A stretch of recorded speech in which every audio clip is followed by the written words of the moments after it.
안녕하세요. 반갑습니다. 정주원이고요. 설명회 와주셔서 감사합니다.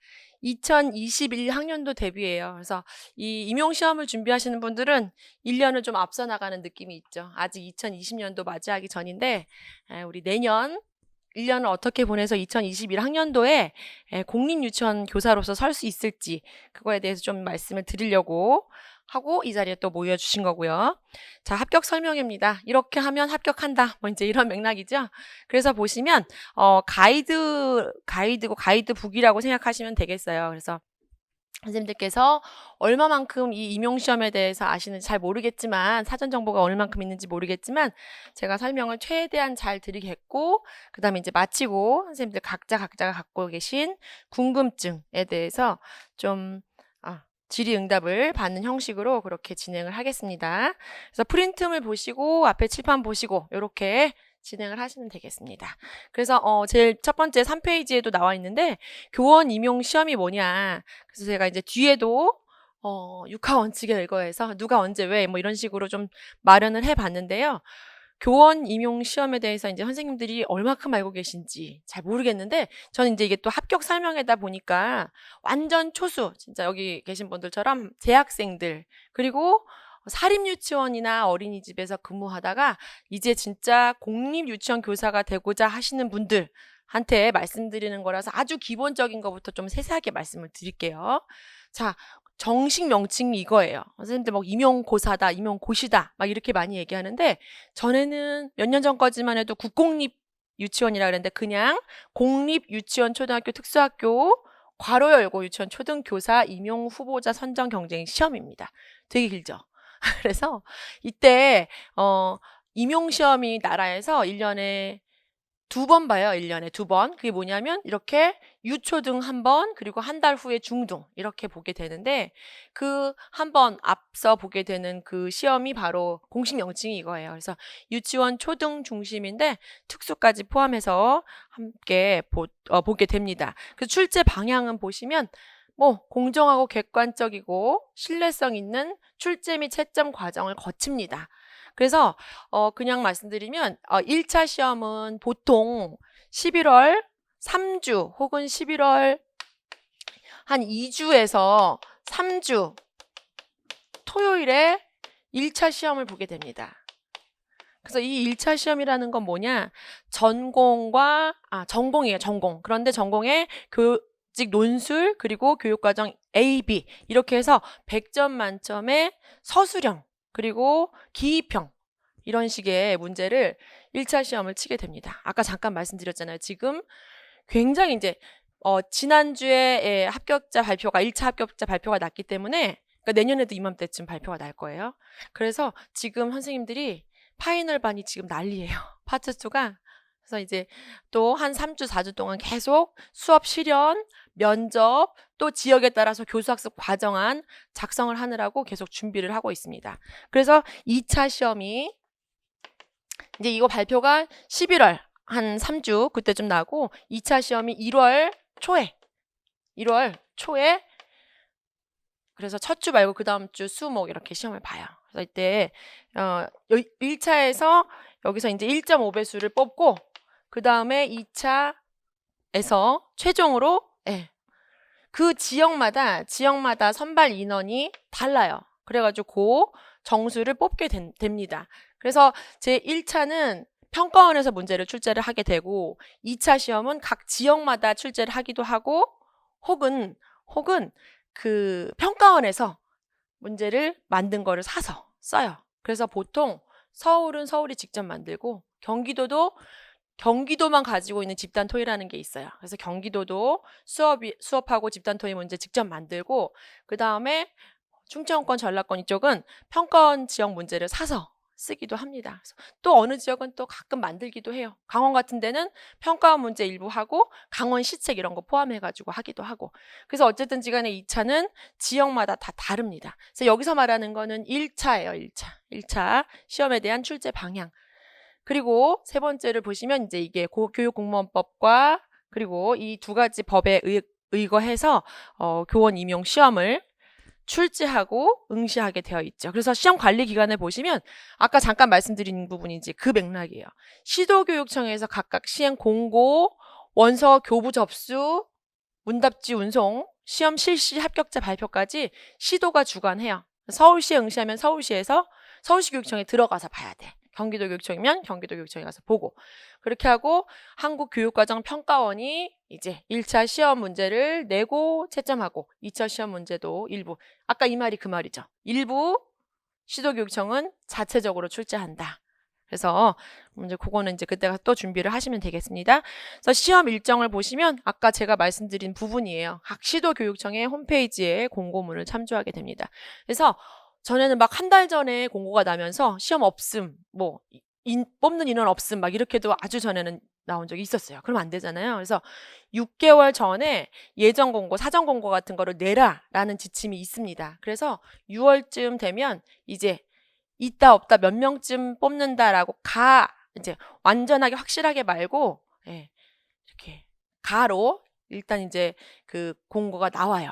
그래서 이제 그게 뭐 6월 말쯤에 나오는데 또 그때 딱 못 나오면 조금 연기됩니다. 지연됩니다. 해가지고 어쨌든 7월 초까지는 우리 시도에서 약 몇 명쯤 모집하는구나 이제 이걸 알게 되겠죠. 그렇게 하고 이제 6번을 보시면 이제 이게 아까 잠깐 말씀드린 부분이에요. 그래서 1차 시험에서는 이렇게 교직 논술하고 교육 과정을 시험을 보게 됩니다. 근데 이 교직 논술이 20점이고 교육 과정이 80점인데요. 교직 논술이 혹시 뭐 이렇게 보신 분들도 있겠고 또 재수이신 분들도 이제 설명회 들으신 분들도 있을 텐데 원고지 형식이었어요. 1200자 원고지 형식이었는데 그게 없어졌어. 올해부터 바뀔 거예요. 그래서 재수이신 분들도 이제는 서술형으로 다시 연습을 해야 되겠죠. 사실 중등은 이제 문제 자체가 굉장히 서술형은 길게 나오게 되어 있어서 그렇게 되어 있는데 이제 그런 식으로 연습을 하시면 되겠습니다. 내용 점수는 그대로 몇 년 전부터 15점, 형식이 뭐 분량, 그다음에 뭐 맞춤법 이런 게 5점 이렇게 해갖고 15점 하고 5점 해서 20점이었는데 이제는 내용이 좀 더 점수가 높아질 수도 있겠고 마찬가지로 내용은 15점인데 뭐 형식을 약간의 점수를 줄 수도 있겠죠. 그래서 아직은 이건 확정은 아니에요. 어쨌든지 간에 논술 1200자는 아니다. 원고지 형식은 아니다. 요것만 사전 예고가 되어 있는 상태고요. 교육과정 같은 경우에는 16문제 내외 이렇게 되어 있는데 이제 요게 조금 궁금하실 텐데요. 16문항 내외라는 것은 유치원 교육과정이 A형하고 유치원 교육과정 B형 이렇게 있어요. 시간표를 보면 1교시가 교직 논술. 그래서 60분 시험을 보고요. 유치원 교육과정 A가 70분, 40분 쉬고 여기도 40분 쉬고 여기도 70분 이렇게 하고 끝나요. 그러면은 1시 40분쯤에 끝납니다. 9시에서. 그랬을 때 이 유치원 교육과정 A하고 B가 8문제인데요. 8문제. 그런데 그러니까 이제 두 개 합치면 16문제잖아요. 문제가 어떻게 됐냐면 이따가 제가 뒤에 올해 기출문제를 실어 놓기는 했는데 1번에 지문이 있고 그거에 따라서 1, 2 이렇게 되어 있어요. 그래서 이걸로 따지면 한 문제 한 4개, 5개까지 있거든요. 그러면 5, 8에 40문제라 보시면 돼요. 하나에. 40문제, 80문제. 다 각각 다 5번까지 있진 않아요. 3번까지 있는 경우도 있고 4번까지 있는 경우도 있어요. 그래서 어쨌든 한 문제에 각 5점씩 배점이 돼 있습니다. 그래서 얘 40점 그리고 이것도 40점. 꽈락이 있어요. 선생님들 꽈락. 그래서 유치원 교육과정 말고 교직 논술이 20점 만점인데 248 40% 이하면은 꽈락이에요. 그래서 얘도 8점 이하, 교육과정도 84, 32점 이하면 꽈락이에요. 이런 경우는 거의 드물죠. 뭐 꽈락이 아니라 올해 커트라인이 지난 주에 시험 발표가 났다 그랬잖아요. 결과가 1차가 서울이 83점이 커트라인이었고 경기도는 80.67이 커트라인이었어요. 그리고 경상도, 전라도 이쪽은 76점, 78점인데도 있어요. 그래서 어쨌든 본인이 사는 지역 위주로 해서 전략적으로 응시를 해야 되는데 이제 저랑 공부를 하시게 되면 나중에 이제 어디로 하면 더 좋은지 그런 얘기도 같이 할 수가 있겠죠. 그래서 어쨌든 교육과정 A형하고 B형은 똑같이 이렇게 40점으로 배점이 돼 있어요.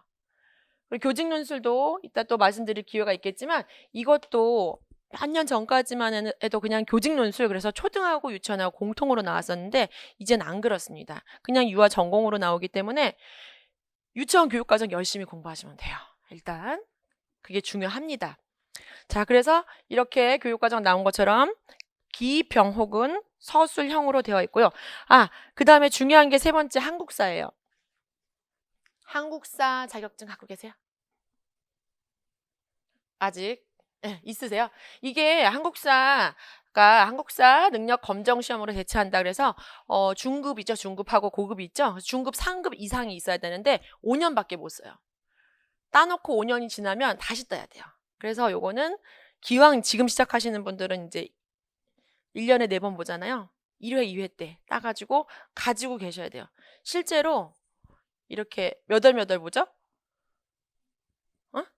2월, 5월, 8월, 10월인가 그래요. 제 기억에도. 제 카페에도 다 들어있는데 1회하고 그러니까 초반 2번에 떨어지면 뒤에는 너무 선생님들이 공부하느라고 압박이 와서 오히려 더 이것 때문에 이게 발목을 잡을 때가 가끔 있어요. 그래서 여기는 해당 안 되시지만 그래도 혹시 준비를 하신다면 빨리. 그래서 이제 설이 있잖아요. 항상 학원들은 이제 이런 설이 좀 많이 이렇게 나가는 곳이잖아요. 이렇게 보면 1년에 4번 치는데 1회, 1회가 조금 더 쉽다는 설이 있어요. 왜냐하면 합격률 때문에 합격률 조절하느라고 3회, 4회는 조금 더 난이도가 높다 이런 말도 살짝 있더라고요. 그래서 어쨌든 미리미리 준비, 5년 넘어가신 분들 다시 준비, 뭐 이렇게.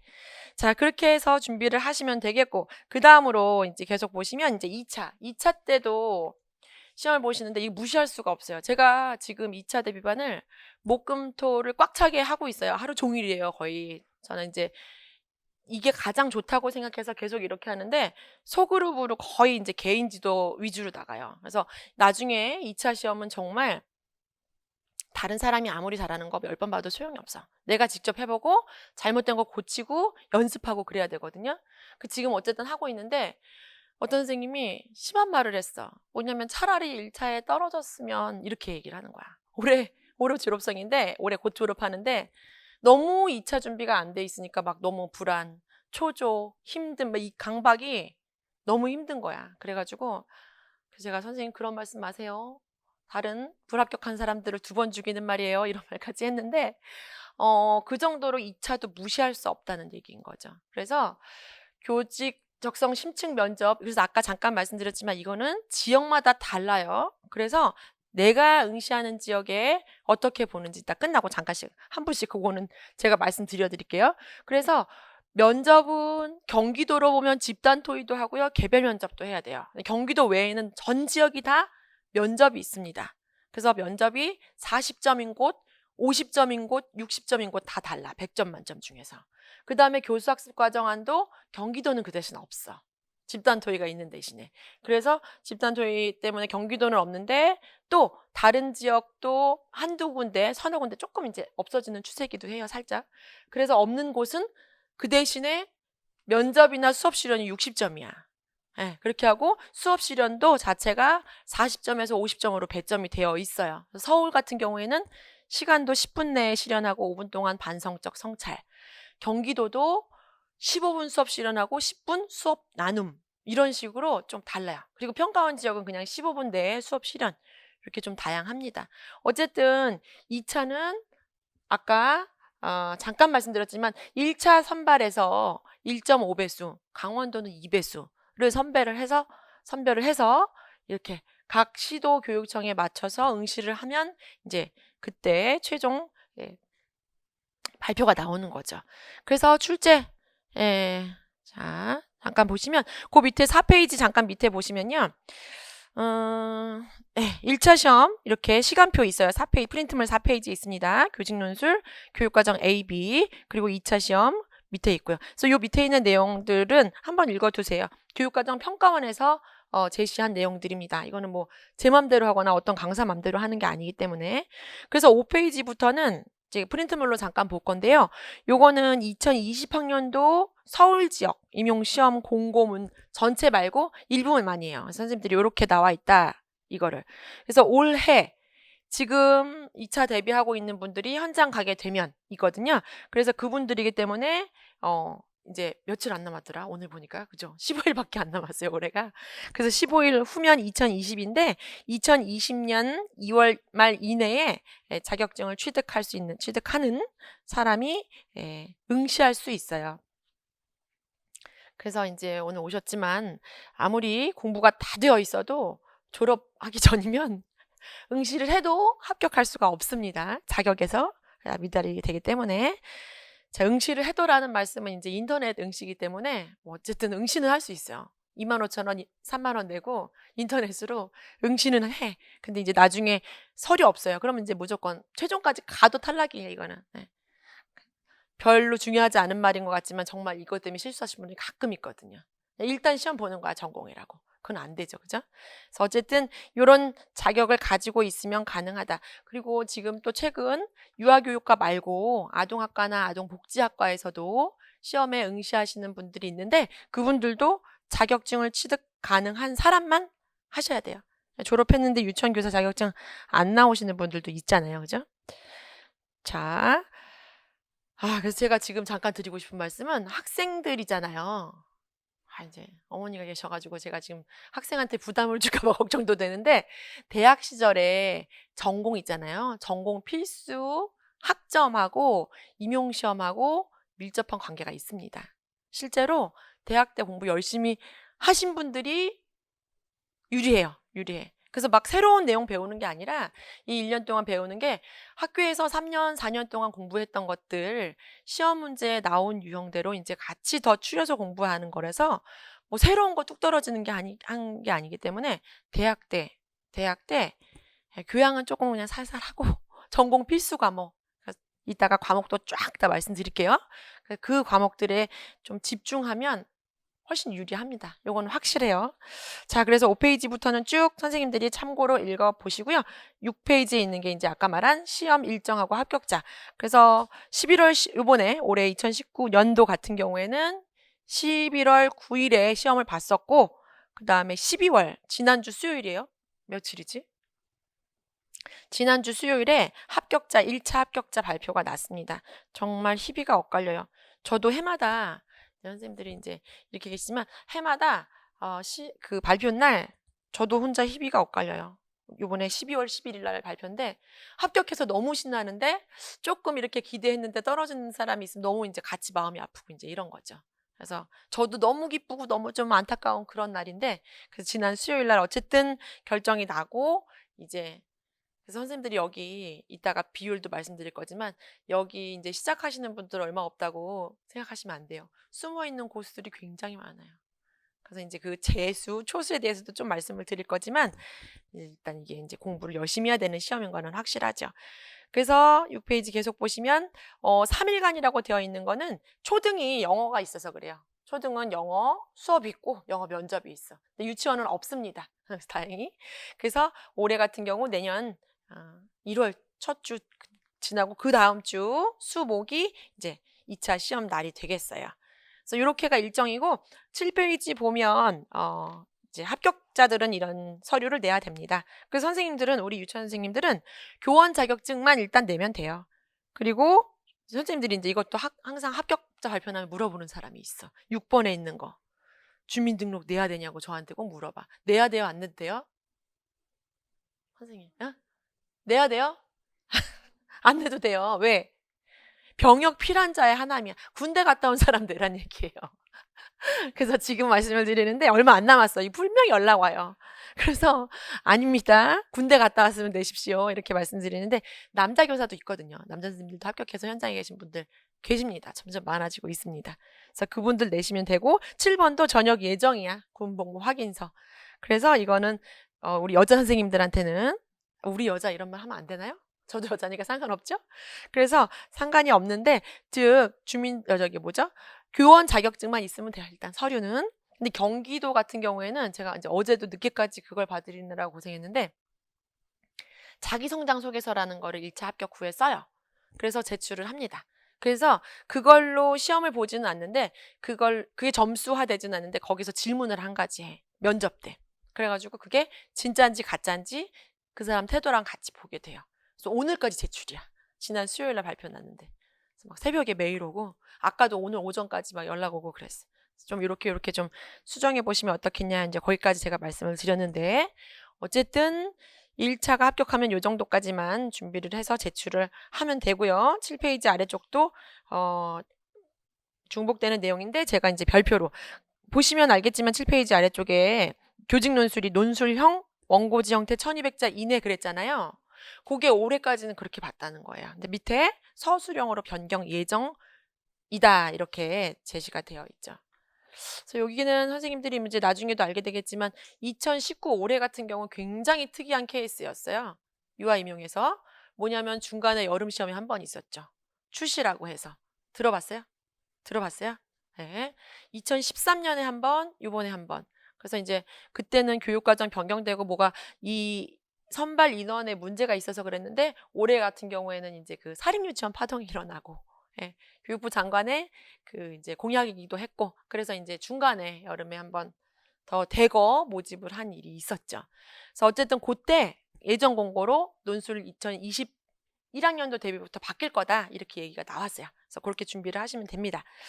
자, 그래서 이 답안을 보시면 이것도 중요한 건데 출제 범위가 있잖아요. 출제 범위 찾으셨나요? 8페이지에 거기 보시면 유치원 교사 같은 경우 출제 범위가 공고문이 길고 많은데 제가 우리한테 해당되는 것만 딱딱 뽑은 거예요. 그래서 보시면 2015학년 2015 개정 유치원 교육과정이 출제 범위예요. 요거만 보면 되게 짧아 보이잖아요. 근데 엄청 공부할 거 많습니다. 그래서 2020은 여기까지인데 그 밑에 보시면 올해 2019 학년도에 교육과정이 개정이 됐어요. 그래서 지금 현재는 선생님들 요거는 잘 알아두셔야 되는데 지금 현재는 고시문만 고지가 된 상태예요. 그래서 거기에 따라서 이따가 또 공부할 내용이 보면 알겠지만 그 고지문을 임의로 해석하는 걸 방지하기 위해서 해설서라는 게 있고요. 이걸 이렇게 지도해라 라는 지침서가 있습니다. 그래서 선생님들은 고지문에 따른 해설서, 지침서, 거기에 연결되는 이론들을 다 공부를 해야 돼요. 그런 문제가 나와요. 근데 이제 아직은 2019학년도 교육과정만 고시가 된 상태이기 때문에 이제 해설서, 지침서 나오면 같이 공부를 해야 되죠. 저는 그거를 한 권으로 만들어서 교재화하니까 선생님들 공부하기 너무 좋더라고요, 항상. 그래서 교재를 그렇게 만드는데 이제 아직 올해 원래 연말까지 만들어서 공시한다 그랬는데 아직 안 나왔어요. 제가 오늘까지 확인해 보고 왔거든요. 그래서 나오면 그 내용 포함해서 공부가 될 거고요. 그래서 정식 우리 이제 시험 범위는 2019 개정 유치원 교육과정이에요. 시험 범위가. 그래서 이제 교육과정이 이제 3, 4년까지 선생님들 좀 생각도 해야 되니까 보시면 교육과정이 수시 개정으로 바뀌면서 또 언제 어떻게 바뀔지 몰라요. 그런데 지금 이게 이전 교육과정이 2012년에 누리과정으로 바뀌면서 시간 하나 바뀌고 2015 개정 유치원 교육과정으로 바뀌었거든요. 선생님들 아마 현장에서 그렇게 배웠을 텐데 그것이 이제 2019 그러니까 2012에서 19 7년 만에 완전히 좀 많이 바뀐 거라서 향후 몇 년은 많이 바뀌진 않을 거예요. 앉아 계시니까 제가 미리 말씀드리는 거예요. 좀 안심하시라고. 근데 재수 이상이신 분들은 다 공부 다시 해야 되는 거야. 교육과정을. 바뀌었기 때문에. 자, 어쨌든 밑에 보시면 가점 및 가산점이 있는데요. 이것도 작년하고 조금 바뀌었긴 했는데 취업 지원 대상자와 의사상자 가점이 있습니다. 이거는 그냥 해당되는 분들이 자세히 읽어두시면 되겠습니다. 본인이 그러니까 많지 않으시더라고요. 많지 않으신데 해당되시는 분 읽으시고 질문 있으면 저한테 따로 말씀해 주시고 10페이지 넘기시면 지역 가산점이 있는데 이것도 해당 없다고 지워버린 게 초등은 서울교대 출신은 뭐 가점 있고 약간 이런 식이 있어요. 또 학점에 따라 또 다르고 그래서 있는데 우리 유아교육은 그런 거 상관없습니다. 그 다음에 10페이지 보시면 한국사 능력 검정 시험. 그러니까는 이게 이제 2020학년도 대비 2014니까 선생님들이 2021학년도에 합격해서 가려면 2015년 1월 1일 이후에 나온 거여야 돼. 아시겠죠? 이것도 연도 잘 보면서 준비하셔야 됩니다. 나중에 가서 어땠더라 이렇게 하시면 안 돼요. 자, 10페이지랑 그 밑에 있는 합격자 결정도 지금 말씀드려도 뭐 이제 크게 와닿지 않으실 거라서 일단 1차 시험 준비 잘해서 점수 높이는 게 중요하겠죠. 자, 그래서 12페이지에 보시면 이게 이제 선생님들한테 좀 더 와닿을 거예요. 뭐 숫자가 중요하냐? 중요할 수 있습니다. 보시면 이게 이제 최근 추세예요. 그래서 보시면 이게 전국입니다. 전국. 한 지역이 아니라 17개 시도에서 다 이제 합쳐가지고 이 정도예요. 그래서 2014년에 2014학년도에 397명이었는데 뛰고 잠깐 줄었다가 2018학년도에 확 늘었다. 그쵸? 올해 1154명을 모집했어요. 전국. 그런데 보시면 지원자도 굉장히 계속 늘어나고 있는 추세죠.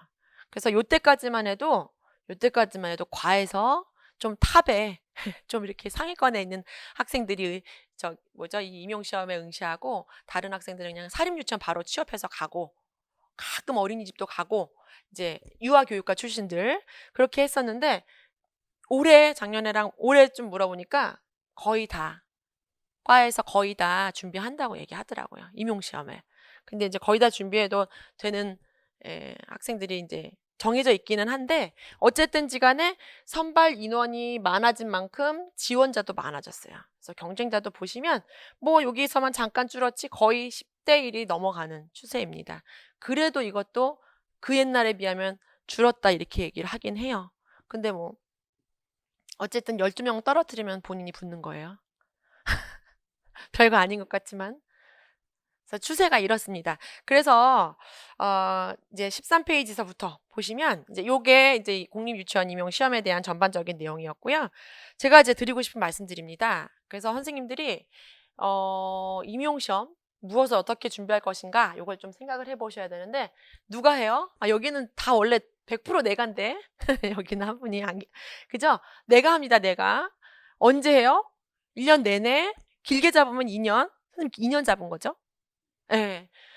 근데 1년이라고 생각하고 공부해야 내년에 붙을 수 있어요. 그런 게 있어요. 그래서 제가 또 그것도 자꾸 말씀을 드리긴 하는데 언제냐? 1년 내내. 그래서 선생님 하여간 오래 응시하는 거죠. 뭐 이제 다르실 텐데 어쨌든지 간에 있잖아요. 1월에 바로 시작하는 게 제일 유리합니다. 이게 무슨 말이냐면 이제 조금 또 미안한 말이기도 한데 이 2차까지 1차에서 붙어서 이제 요분들 있잖아요. 요분들. 이해돼요? 1.5배수 뽑았다가 예를 들어서 서울에서 40명 모집해. 그럼 1차 때 60명을 뽑아가지고 다시 20명은 여기서 탈락이란 말이에요. 이 20명은 어떻겠어? 그죠? 그런 일이 있으면 안 되지만 분명히 아까 그 1000명이라면 500명은 1차에서 붙었던 사람들이라는 거예요. 근데 그분들이 굉장히 마음을 금방 못 잡아요. 그래가지고 한 3월에 5월에 막 이렇게 시작하기도 해. 근데 이제 그래도 저력이 있기 때문에 금방 이렇게 따라 올라오기는 하는데 그런 분들에 비하면 1월에 시작하는 게 제일 좋다는 거죠. 그래서 선생님들이 또 저도 이제 강의하면서 늘 말씀을 드리는데 이따가 또 이것도 있지만 1월에 공부를 시작하시는 분이 있어. 그런데 누구는 재수여서 3월에 시작했는데도 이 사람이 되게 많이 아는 것 같은 경우가 있잖아요. 그런데 딱 6월 되잖아요. 이건 어디나 다 마찬가지일 거야, 거의. 6월 되죠? 그러면은 전체를 다 배운 거거든요. 그러면 이제 똑같아지는 거예요. 제가 이분들한테도 늘 말씀드려요. 이제 온라인으로 보시는 분들도 6월 달까지 다 배우고 나면 이제는 이때까지 얼만큼 열심히 했느냐, 그리고 앞으로 얼마나 열심히 하느냐, 그거에 따라서 확 달라질 수 있습니다. 그래서 재수, 초수 하나도 중요하지 않아요. 아까 제가 말씀드리고 싶었던 게 그거예요. 본인한테 주어진 시간을 어떻게 쓰느냐, 그게 제일 중요합니다. 어쨌든. 자, 그래서 지금 이 순간부터 시험에 임하는 그 순간까지 계속해서, 그리고 또 중요한 건 1차 끝났다고 1차 내용 버리는 게 아니에요. 2차 시험에서도 1차 때 공부했던 전공이 면접으로 나오고 교사학습 과정으로 나오는 거예요. 계속 공부를 해야겠죠. 자, 이게 선생님들한테는 제일 중요하죠, 사실. 뭘 어떻게 공부할 거냐, 그쵸? 그래서 보시면 아까 잠깐 말씀드린 것처럼 2019 개정 유치원 교육 과정을 공부하면 돼요. 왜? 우리 시험 범위에 그렇게 명시가 돼 있으니까. 그런데 이 2019 개정 유치원 교육 과정이라고 하는 것에는 무엇이 포함되어 있느냐? 이렇습니다. 가장 기본은 교육과정이에요. 교육과정. 선생님들도 뭐 중등, 고등 학교 교육과정을 거쳐서 대학도 교육과정이 있겠지만 대학보다는 고등학교까지는 하여간 교육과정이 있잖아요. 나라에서 제시한. 그 나라에서 제시한 교육과정이라고 보시면 되는데 그 교육과정에는 잠깐 말씀드린 부분이 그거였는데 교육과정 자체 고시문이 이제 고시문이 가장 기본이 되겠죠. 그래서 그 고시문에 대한 해설서, 고시문에 대한 지침서가 있어요. 그래서 그거를 같이 묶어서 공부하는 게 효과적입니다. 따로 해도 되지만 어떻게 돼 있냐면 구성이 이 교육과정은 여기 제시돼 있으면서 그건 이렇게 해석해라, 이렇게 해라고 이게 또 그대로 고시가 돼 있고 그거는 이렇게 가리키고 해요. 그러니까 중복돼 교육과정이 계속. 그러니까 같이 공부하는 게 좋다는 말씀이고 그 다음에 교육과정 지도서도 아직은 안 나왔는데 이거는 어떻게 될지 몰라요. 왜냐하면 2015 개정까지는 지도서잖아요. 말 그대로. 그러니까 교사들 참고서 같은 거예요. 그래서 3세 생활지도별로 선생님 생활지도 알죠? 생활지도별로 뭐 보면은 처음엔 학기 초에는 나와 유치원부터 시작해서 봄, 여름, 가을, 겨울 뭐 환경과 뭐 세계 열어내라 쫙 있잖아요. 그 생활 주제에 따른 지도서가 10권, 그 다음에 4세, 5세 각각 11권 있어요. 생활주제 주제 한 가지가 3세에는 없는 게 있거든요. 그래서 어쨌든지 간에 이 많은 지도서도 있습니다. 그래서 요거를 언제 이때 공부해 이때. 지금도 원래 교육과정 바뀌잖아요. 근데도 요번에 2차 대비하느라고 사신 분이 있었어. 좀 아깝긴 한데 그래도 필요하면 사야 되겠죠. 제 카페에 파일로 있긴 있어요. 그래서 파일로 보실 분들은 보셔도 되는데 어쨌든 2012 개정, 15 개정까지는 이게 나왔는데 이건 아직은 안 나왔는데 이것도 나오면 어떻게 공부할지는 근데 이거는 직접적으로 1차하고 관계가 있지는 않아요. 2차 때보다 더 효율적으로 관계가 있습니다. 자, 그 다음에 이것도 마찬가지인데요. 2015 개정 때 혼합연령 복식학급 지도서가 있었어요. 이 이전이 12 이전이 이것도 제가 연도 잡고 말씀드리지만 이것도 시험 문제에 나와요. 몇 년도 개정 1차부터 6차까지는 그렇게 1차, 2차, 3차, 5차, 6차로 나오고 2007은 그 연도로 해서 수시 개정으로 바뀌었어. 그래서 2007 개정, 2012 개정, 2015 개정, 19 개정. 그래서 그 이전까지 계속해서 혼합연령 복식학급 지도서가 있었습니다. 그래서 이것도 같이 공부를 해야 돼요. 그 다음에 교육부 자료라는 게 있어요. 이게 이제 조금 사람 잡는 분량이 굉장히 많습니다. 뭐냐면 해마다 적게는 2권에서 3권, 4권 이런 식으로 교육부에서 장학자료라는 이름으로 현장에 제시를 해요. 그래서 예를 들면 통일교육이라든지 또는 뭐 7대 안전교육 이런 거 선생님들 적으셔갖고 제가 중요한 거 위주로 말씀을 드려야겠다는 생각이 그 다음에 또 최근에는 미세먼지나 감염병 관련 이런 거 되게 많아요. 그래서 여기 잠깐 볼게요. 다시 넘어갈 거지만 여기 보시면 신의사 예자 잠깐 말씀드릴 거지만 이런 거 다 경제교육, 지리교육, 역사교육, 근로교육, 뭐 미술 감상 그 다음에 뭐 이거 언어는 잘 없고 자연탐구 관련해서 수학교육 이런 거 다 관련해가지고 교육부에서 대학에다가 이렇게 의뢰를 해서 거기서 연구를 해가지고 현장에 활용하라고 줍니다. 그런데 거기서 가끔 가다가 그 모든 그 교육부 자료가 앞부분에는 이론, 뒷부분에는 활동이 있어요. 근데 활동은 괜찮은데 앞부분에 나온 그 이론에서 문제가 나와. 그 이론도 공부를 해야 되겠죠. 한 몇십 권 돼요. 몇십 권. 그 어떻게 다 봐? 제가 이거를 그 역할을 하는 거죠. 그래서 교재에 그 영역에 이따가 영역 말씀드릴 거지만 그 영역에 해당되는 교육부 자료를 필요한 것들 위주로 같이 수록을 해 두었어요. 그래서 그렇게 공부를 하시면 됩니다. 그래서 이 시험이 이제 평가원에서 내는 거잖아요. 공신력이 있는 곳이고 당연히 그래야 되지만 항상 그 출제를 했을 때 출처가 명확해야 돼요. 그렇기 때문에 아무 데서나 막 어떤 이제 이렇게 교수님이 개인적인 사견이 들어간 그런 이론들 못 냅니다. 그래서 출처가 이것들이 가장 명확하겠죠. 그래서 이것은 기본으로 보고 그 다음에 말하는 강론서를 좀 봐야 돼요. 아까 뭐 각 개 교수님들이 낸 책에서는 뭐 내기 어렵다 했지만 개 교수님들이 출판을 했어도 선생님들이 이제 배우는 책들이잖아요. 각 학교에서 그런 책들의 이론들 있잖아요. 모든 책에서 중요시하고 강조하는 비고츠키나 피아제 너무나 흔하지만 제일 중요한 사람들이잖아요. 그 사람들은 계속 문제로 나와요. 그래서 이렇게 이게 선생님들이 공부해야 할 책 과목들이어서 아까 잠깐 말씀드린 전공 필수 과목들 유아교육 개론 거의 다야 그죠? 교육과정, 발달심리, 교사론, 부모교육 생활지도, 이제 교수론, 놀이론, 운영관리 평가, 연구 복지, 사상사까지 이렇게 해서 많죠? 많아요.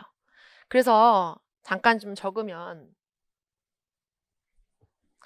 중요하니까 유아교육, 사상사. 그럼 여기 이제 뭐 학자들, 선생님들 잘 알고 있는 학자들, 주유를 비롯해서 아까 막 쭉 말한 유아교육에 영향을 준 학자나 개론, 발달심리 이런 것들 포함해서 개론도 살짝 넣을까? 이렇게 하고 사상사, 그 다음에 교사론 뭐 장학론 볼 수 있겠죠. 그 다음에 부모교육, 그 다음에 놀이이론, 그 다음에 평가, 그 다음에 복지, 뭐 요 정도 제가 적은 이유를 좀 이따가 아실 수 있을 텐데 이거는 진짜 중요하다고 생각하시면 돼요. 진짜 중요하다. 그래서 이거 조금 이따 같이. 그래서 이 정도를 보시면 되는데 우리 교육과정이 어떻게 구성되어 있어요? 우리 교육과정에 영역이 있죠? 어떻게요? 선생님들도 이건 알죠? 신, 의, 사, 예, 자 이렇게 5가지 영역이잖아요. 바뀐 교육과정도 영역 명칭은 안 바뀌었더라고. 그래서 이것도 고시해 놓은 거 제가 카페에다 같이 올려놨는데 어쨌든 신, 의, 사, 예, 자는 그대로 가요. 신체운동, 건강 영역, 의사소통 영역, 사회관계 영역, 예술 경험 영역, 자연탐구 영역. 이 1학년 때 배워요? 신의사회자? 네, 다행히. 자, 그래서 여기 이제 첫자만 따도 선생님들 다 알아들으시죠? 그래서 신, 의, 사, 예, 자 이렇게 하는데 신체운동 건강 영역이 저기 보니까 나오잖아요. 건강, 안전, 요리, 체육, 영양교육 다 포함이에요. 그러니까 학교의 체계 과목도 다 그 과목들. 그 다음에 의사소통의 유아 언어교육이랑 문학교육이라는 취지의 비슷한 내용들 다.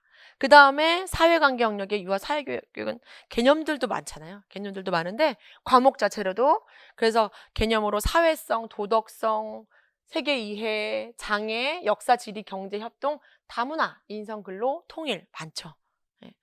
그래서 선생님들이 보니까 대학에서 이런 거 다 따로따로 배우지 않고 그냥 유아 사회교육이라는 이름으로 배우는데 가끔 하나씩 조금 더 강조하는 데도 가끔은 있더라고요. 자, 그 다음에 예술 경험 영역이다. 그래서 은미체 생각하시면 돼요. 유아, 음악교육, 미술교육, 동작교육과 신체표현. 그래서 요 동작교육은 여기도 있고 체육교육에도 있잖아요. 그래서 요거를 중복이지만 구분해서 공부하실 수 있어야 돼요. 그런 것도 포함되고 그 다음에 자연탐구 영역이다. 그래서 유아, 수학하고 과학까지. 자, 그래서 제가 아까 중요하게 말씀드리는 요 내용 보시면 이걸 적은 이유가요. 여기 있습니다. 아까 이렇게 이건 과락이었고 80점으로 배점이 된다 그랬잖아요. 시험 문제가. 그래서 크게 16문제라 그랬잖아요. 그쵸? 그랬을 때 이 16문제가 제가 이제 기출문제 계속 연구하고 분석하고 선생님들하고 풀고 그러니까 이제 보는데 통상적으로 평균적이에요. 이건 평균적으로. 그래서 어느 해는 조금씩 다른데 무슨 말이냐? 신체운동 건강 영역에서 16문제 중에서 2문제. 그 다음에 의사소통 영역에서 2문제. 당연히 이렇게 되겠죠. 중요도를 아시겠어요? 여기서 어떻게 해요? 10문제 됐어. 됐죠? 그러면 몇 개 남았어요? 6문제 남았죠. 6문제에서 여기서 나와, 여기서.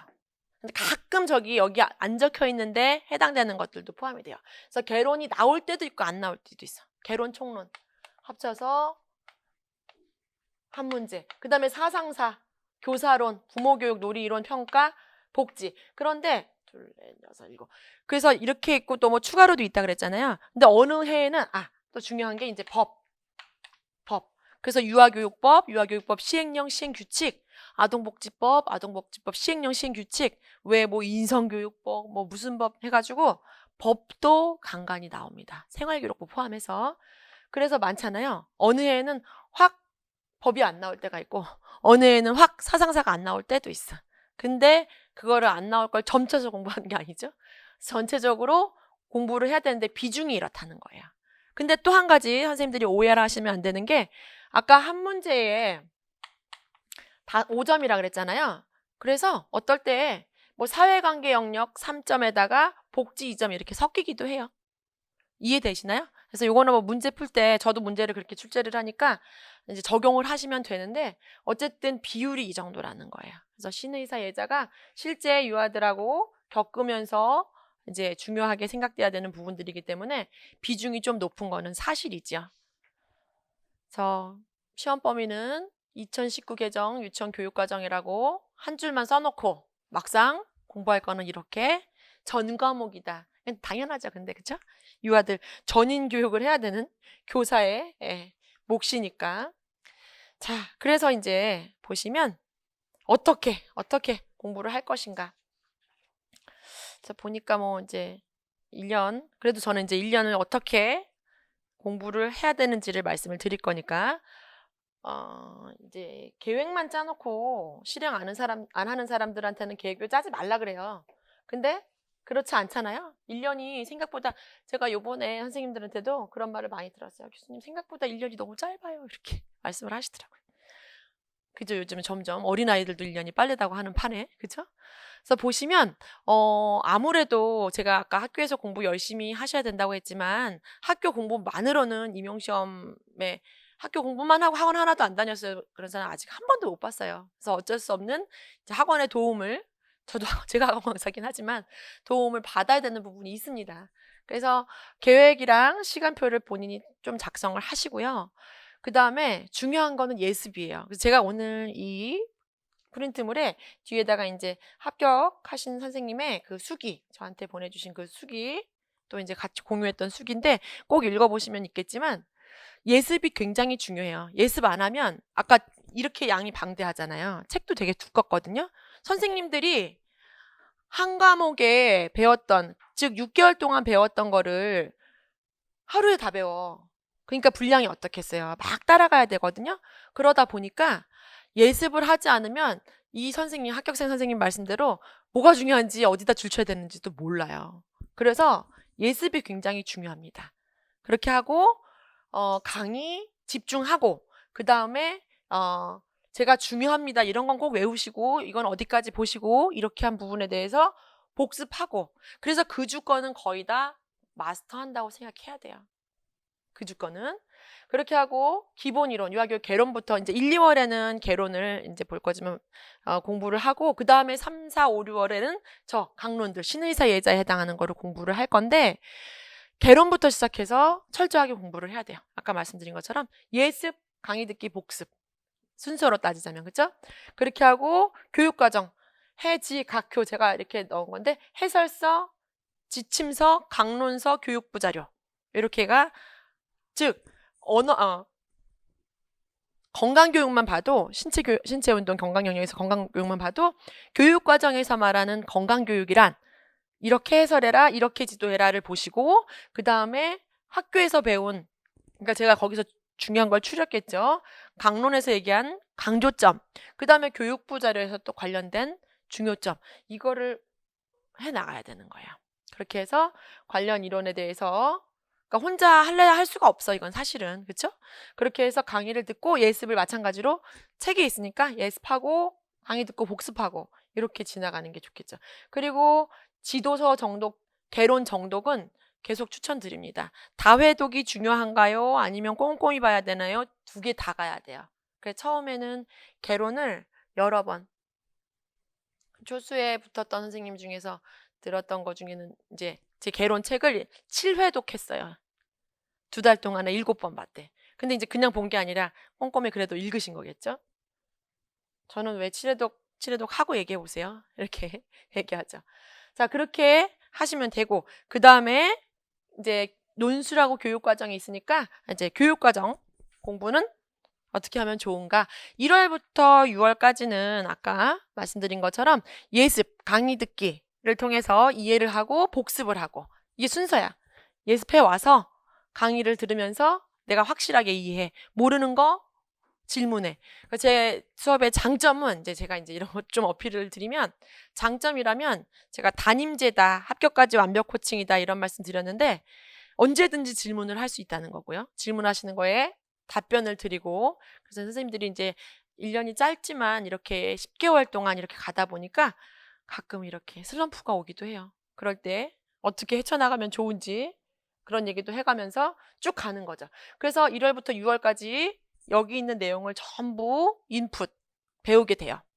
전부. 그래서 1, 2월, 3, 4, 5, 6월 책 보면서 강의 들으면서 쭉 들어가는 거죠. 그런데 이제 3월부터는 이게 중요하고 제 특장점이라고 볼 수 있습니다.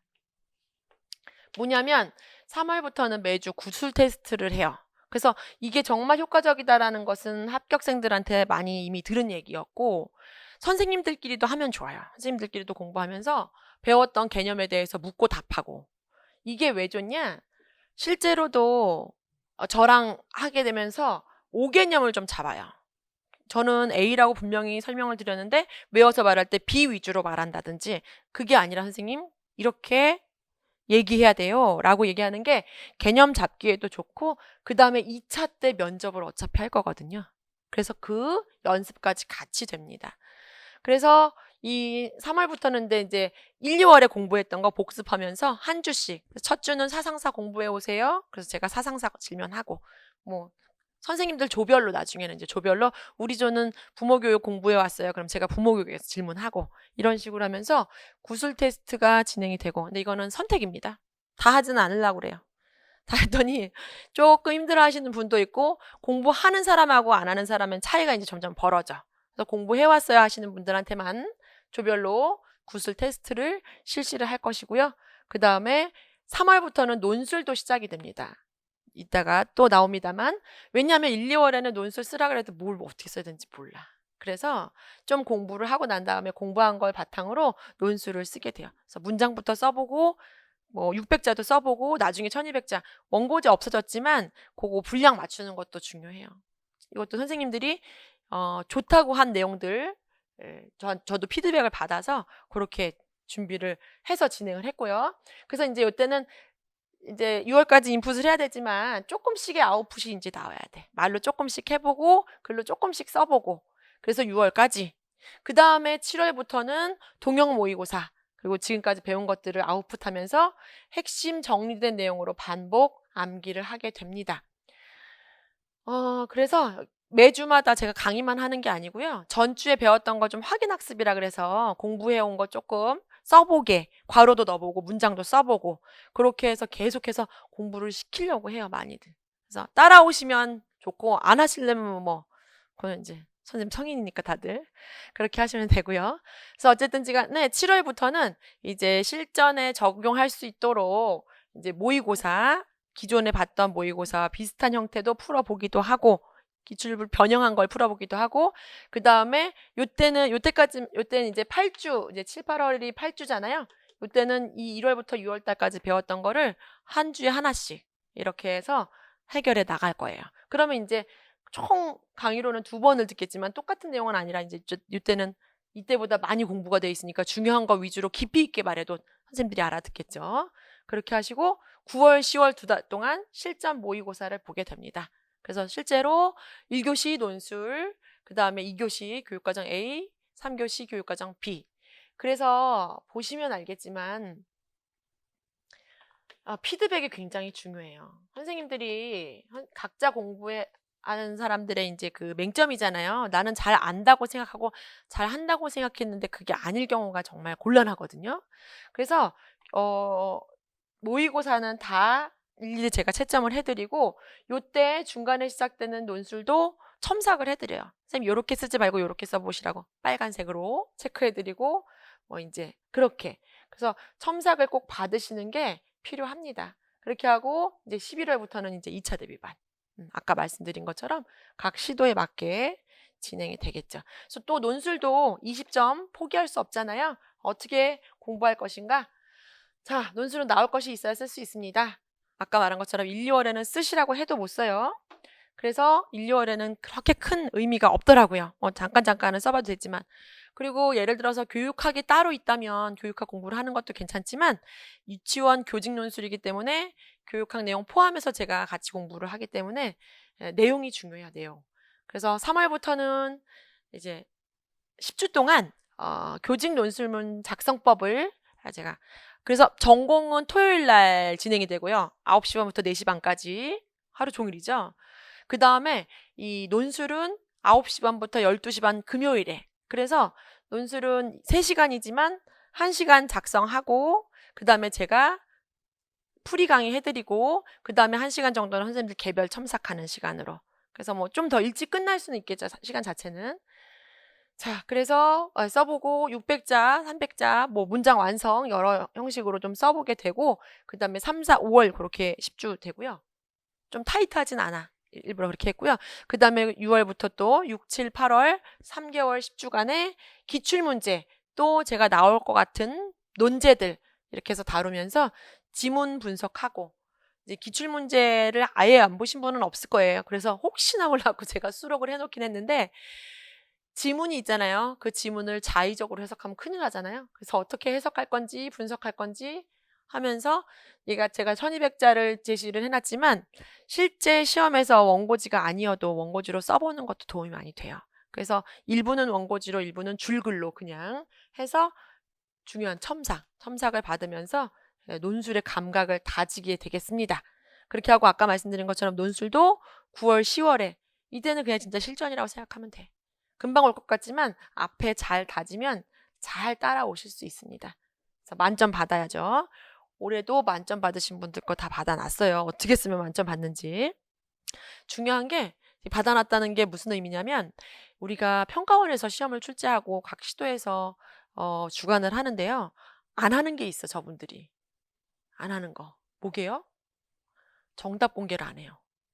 정답 공개를. 그래서 어떻게 써야지 정답인지 뭐가 틀렸는지 몰라. 그래서 그런 것도 제가 저희들의 도움이 아마 필요하실 거예요. 그래서 이거는 정답으로 이 정도는 인정이 되고 저도 진짜 알 수 없는 것도 아주 간간이 있어요. 그럼 요 정도 제가 요번에도 제가 해마다 또 하는 게 있는데 뭐냐면 1차 시험을 보고 답지 가지고 오라 그래요. 그래서 제가 가채점을 해드립니다. 생각보다 많이 안 갖고 오세요. 갖고 오신 분들 채점을 해드리는데 칼채점 하면 요 정도 되고 물채점 하면 요 정도 됩니다. 그렇게 해요. 칼채 물채 알죠? 네. 그래서 해드리는데 그래서 항상 그 중간쯤에 선생님들이 교수님이 해주신 거에서 그 정도 나왔어요 이렇게 말씀을 해주시는데 올해 어땠는지 아세요? 올해 좀 얘기 좀 들어보셨나? 칼채 이거 뭐 GDP도 아니고 물채 이렇게 해서 요 사이쯤 나온다 그랬잖아요. 요번에 다 칼채점으로 나왔어. 점수가. 다 칼채점. 이거는 근데 뭐 할 게 없는 게 다 똑같으니까 기준은. 채점 어떻게 하는지도 또 나중에 제가 말씀을 드릴 기회가 있으면 드리겠습니다. 그래서 뭐 손해볼 건 없는데 그러니까 어떻게 해야지 정답에 인정되는지 그걸 계속 준비하고 연습하시는 게 굉장히 중요해요. 자, 그래서 9월, 10월 모의고사 형식으로 계속 진행하면 됩니다. 그래서 강의 안내 좀 드릴게요. 14페이지 있죠? 왜가 있어요. 제일 중요한 왜. 엄마가 하라 그래서 이거 안 돼요. 그래서 중요한 건 뭐냐면 이 동기부여잖아요. 동기부여. 그래서 합격한 후 자신의 모습. 내가 지금 비록 이렇게 고시생으로 삼선 슬리퍼 신고 추리닝 입고 노량진을 왔다 갔다 하지만 내년 3월에는 아이들과 함께 그래서 현장에 있던 분들은 현장을 그리고 실습은 다 했잖아요. 현장에서. 그래서 그 아이들의 초롱초롱한 눈망울을 떠올리면서 주변에 저는 그런 말도 해요. 주변에 병설 유치원 있으면 괜히 그 앞에 지나가 보고 선생님들도 좀 한 번씩 보고 애들 때 되면 뭐 하는지도 살짝 관심 갖고 그런 말씀도 좀 드리거든요. 그래서 내가 저 자리에 서겠구나라는 것을 이제 마인드 컨트롤이라고도 하는데 자꾸 그려야 돼요. 그래서 제가 사실은 또 1월의 초에 선생님들 이제 강의 오시면 하는 게 있죠. 선생님한테 각각 어느 지역 시험 볼지 물어봐서 서울 수석 2021학년도 서울 수석 땡땡땡 써놓으라 그래. 서울 수석, 경기 수석, 충남 수석. 우리 반 그래서 다 수석이야. 그 1, 2월은 다 수석인데 이제 한 3, 4, 5, 6 지나가고 이제 문제 풀이하고 기출 풀이하면 이제 선생님들이 공부한 게 매주 나와요. 그 다음 주에 보면 제가 알아요. 1년이 어떻게 가겠구나. 저 선생님이 어떻게 더 해야 되는데 이런 게 나오거든요. 그래서 그렇게 해서 차잖아요. 그러면 이제 중간쯤 나중에 모의고사 가면 선생님 몇 등 안에만 들어. 몇 등 안에만 들어. 이제 이렇게 되죠, 사실. 근데 어쨌든지 간에 처음에는 이제 높이 잡아야 돼, 높이. 어쨌든 그림이니까. 그래서 여기 제가 적어놓은 게 이제 그거예요. 내가 어떤 유치원 교사가 될 것인가. 그리고 내가 왜 이 시험에 합격해야 되는가. 이것도 여담이지만 선생님들한테 중요한 게 뭐냐면 그 동기부여가 중요한 게 뭐냐면 실제로 어린 아기가 있는 선생님이었어요.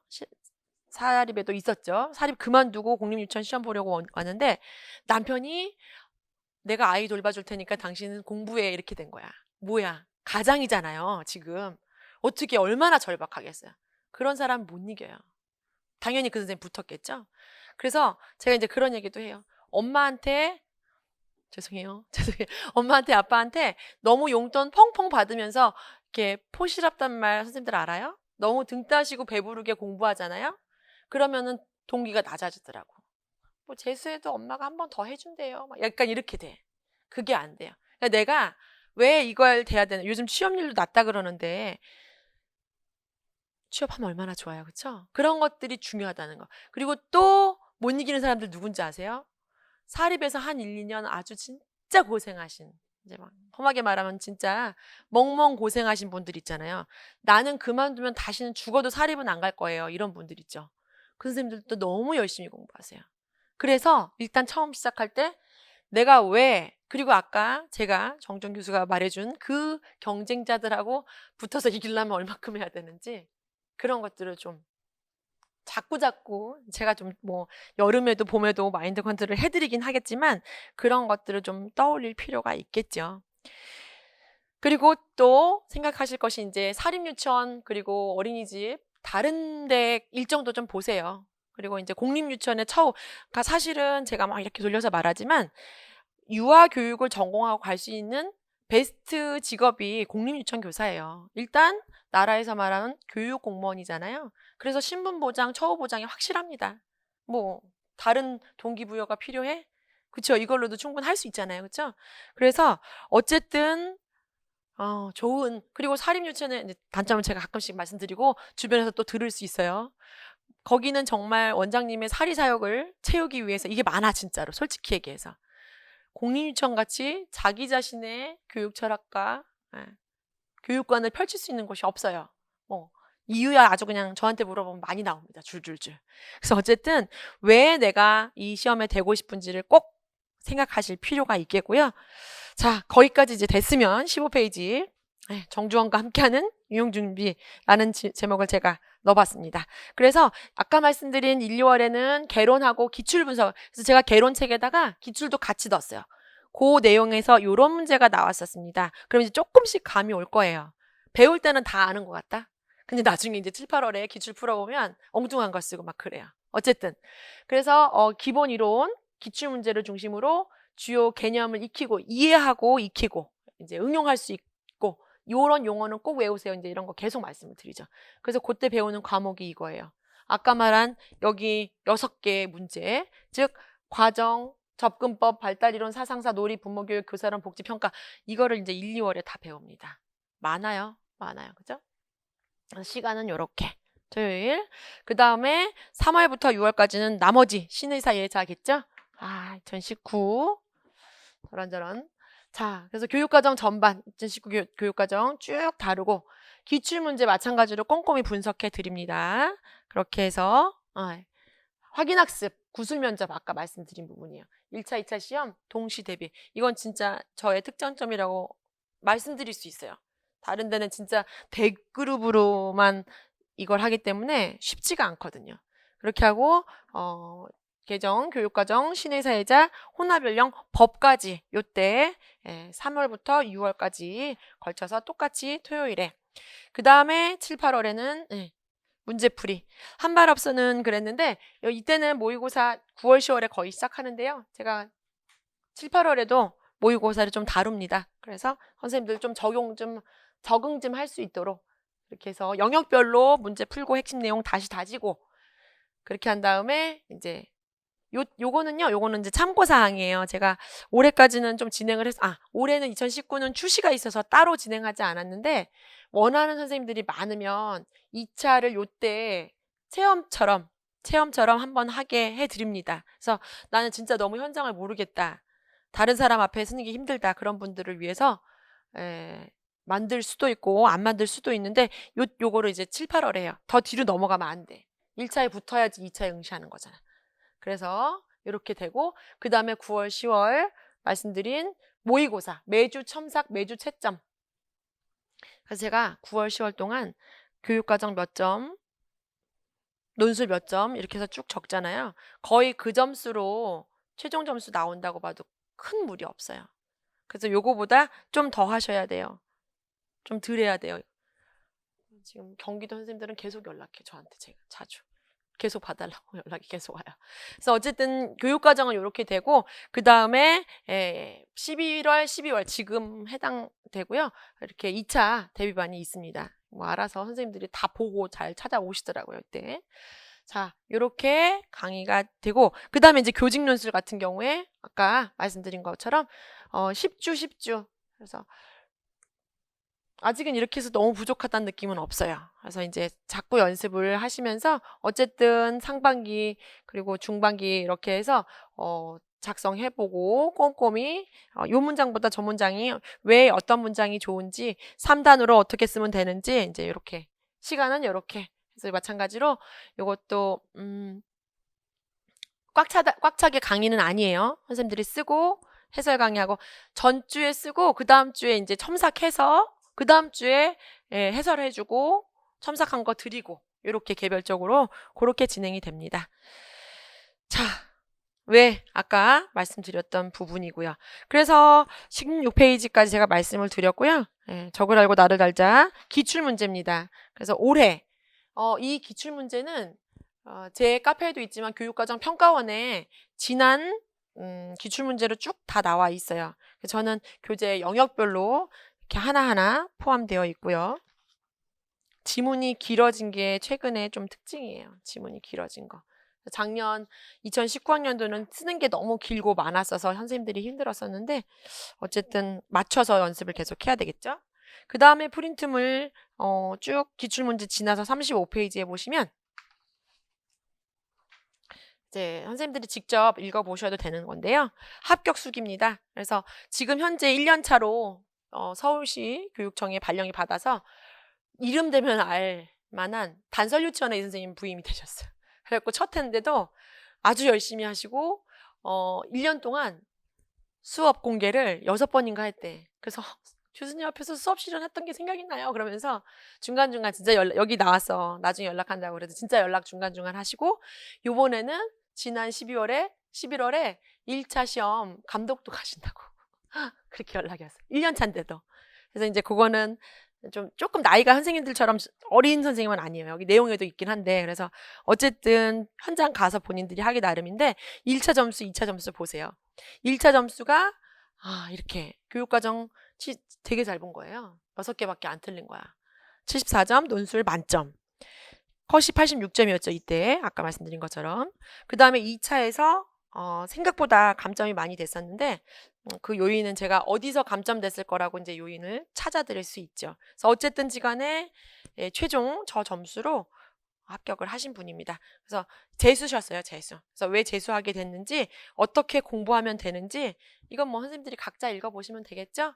그래서 한번 생각날 때 중간중간에도 한 번쯤 이분은 어떻게 했다고 했더라. 뒷부분에 보면은 각각 어떻게 공부하면 좋은지까지 40페이지, 41, 42페이지에 내용도 같이 있어요. 그러니까 말 그대로 피가 되고 살이 될 거예요. 그래서 꼼꼼히 참고하면서 보시면 되겠습니다. 그리고 검정색 L자 파일에 보시면 아마 선생님들이 필요하시면 이제 쓰시는 수강 신청서, 설문지, 그리고 내년도 제 거 수업 계획서가 포함되어 있으니까 참고하시면 되겠습니다. 되셨나요? 네, 그래서 전체 강의는 이걸로 마치고 개인적으로 질의응답 받도록 하겠습니다. 감사합니다.